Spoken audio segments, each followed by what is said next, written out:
School Atlas 8th Standard.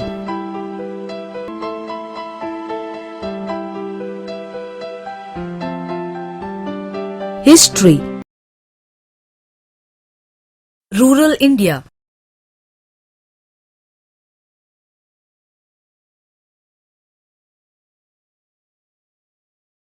On August 12, 1765, the East India Company was appointed as the Diwan of Bengal by the Mughal Emperor Bahadur Shah Zafar. Within 5 years after this appointment, the value of goods that was brought by the East India Company doubled. The famine of 1770 killed nearly 10 million people in Bengal. As a result, the company was short of money to meet the expenses of administration and trade. They decided to raise this revenue from rural areas. Hence, villages became an important social institution.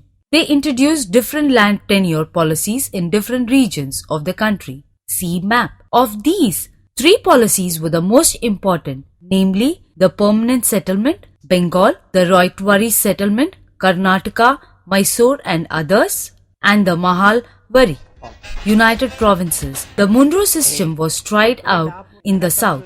Because of the pressure of high revenue, peasants and Royts fled the countryside.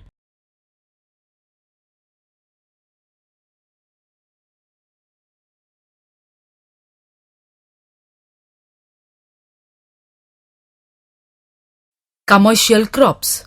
British rule in India brought about rural disintegration by discouraging art and crafts and the related industries.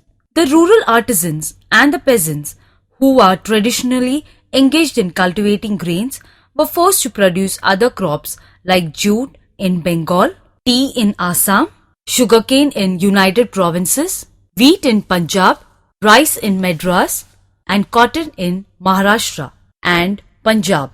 Agricultural production had to be done according to British priorities. Peasants' revolts and famines.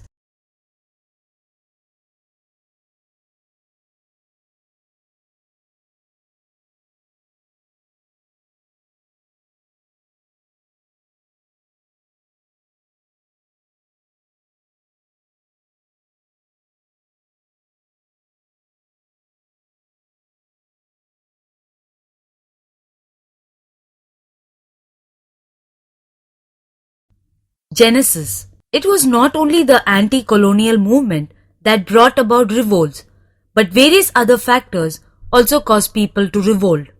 However, it was colonization that made the people to have conflict with the government in all areas of life. In the 19th and the early 20th centuries, reform movements against high-handedness of some sections of the society caused revolts to arise. For example, when the forests were exploited, tribals revolted. Peasants suffered when commercial crops were cultivated, where previously they were cultivating grains and other food crops, thus bringing about a revolt by the peasants and farmers.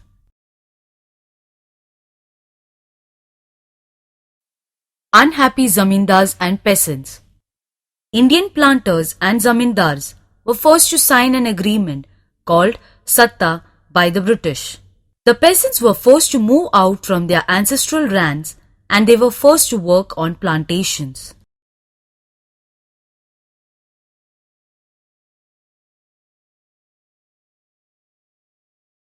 Peasant revolts.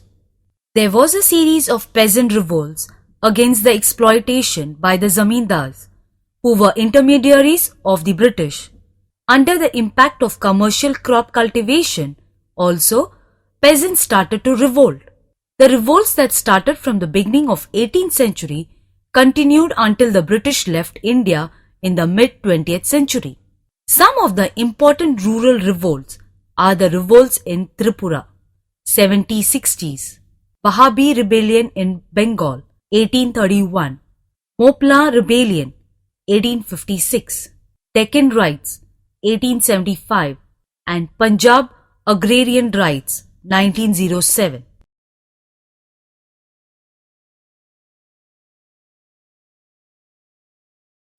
Swaraj. From the beginning of the 20th century, peasants' movement and revolt spread more widely and quickly, being motivated by the call of Swaraj. The revolt by the indigo cultivators of Champaran in Bihar and the peasant movement in Kheda, Awadh and Bardoli developed into movement against the British colonies for achieving Swaraj, though they were initially directed against the British planters and talukdars.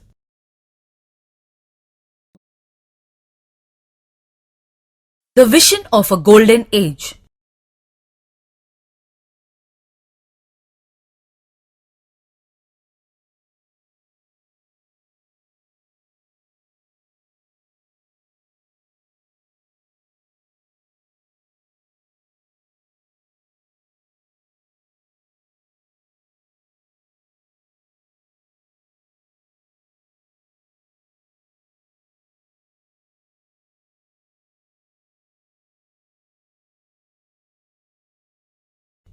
Tribal vision. The tribals or the indigenous people, like the Mundas, envisioned a golden age free from oppression of the Dikus or the aliens. They did not like the changes that were taking places in their lives under the British rule. Life of the tribal groups. The tribals who lived in forests occupied themselves by hunting and gathering food, while the pastoralists or the herders kept animals and other livestock. Later on, some of them engaged in barter trade, that is, exchanging goods for other goods. There were some of these tribals who engaged in settled cultivation, that is, they remained in one place and cultivated the land there. Some tribal clans, such as the Mundas of Chota Nagpur, considered that the land belonged to the whole clan or the community and not the individual. Thus, for them the land was as common property resource, CPR.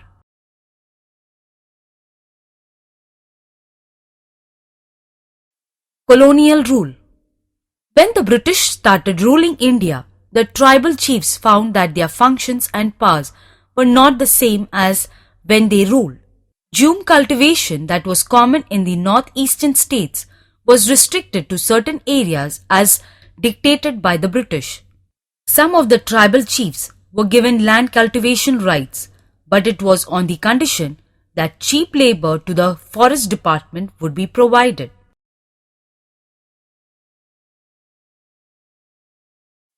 British laws and rules.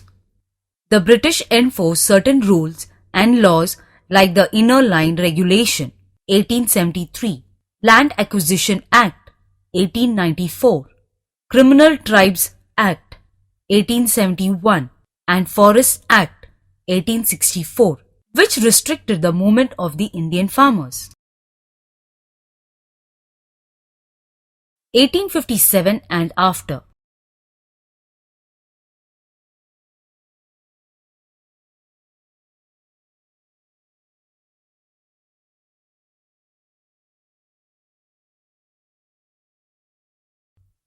Policies and the people.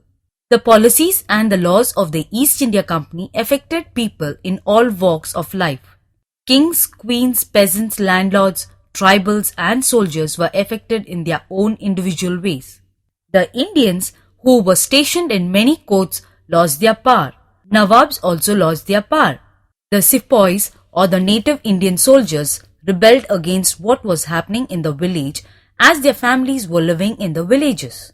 In 1850, the British brought about a new law stating that those who converted to Christianity would be given the right to inherit the property of their ancestors. This caused the feeling among the Indians that the British were causing destruction to their religion.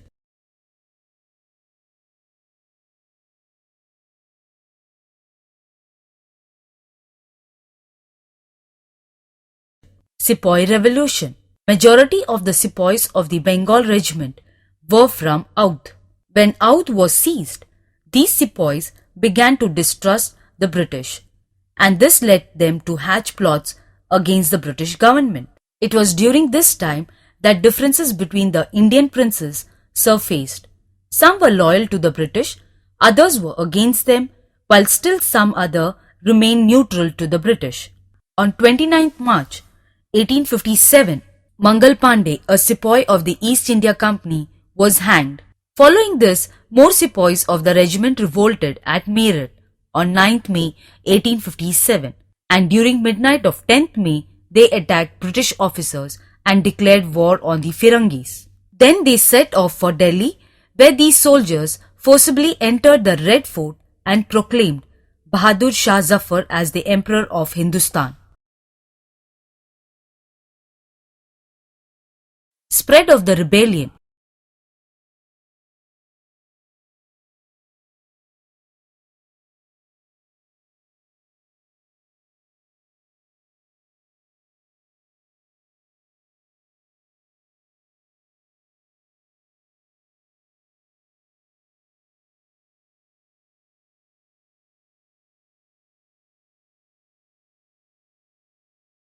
Spurt of mutinies.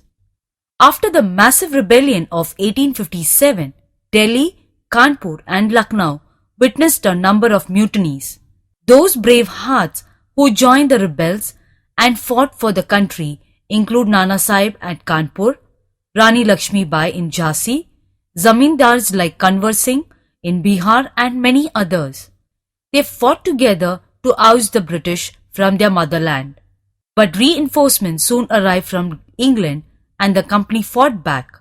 Many of the rebels were captured and killed. Some of them fled to Nepal. Many of the captured soldiers were tried and hanged.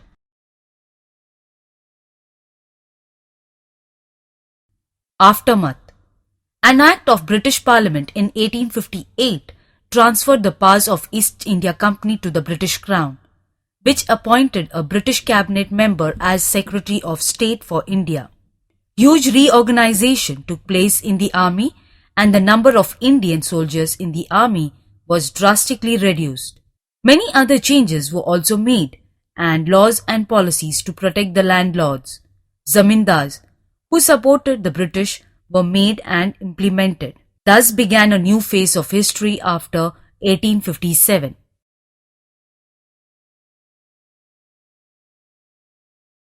Taiping Rebellion. This was a rebellion that started in China in 1850 and continued till 1864. This was led by Hong Xiuquan when the poor laborers were fighting for a heavenly kingdom of great peace.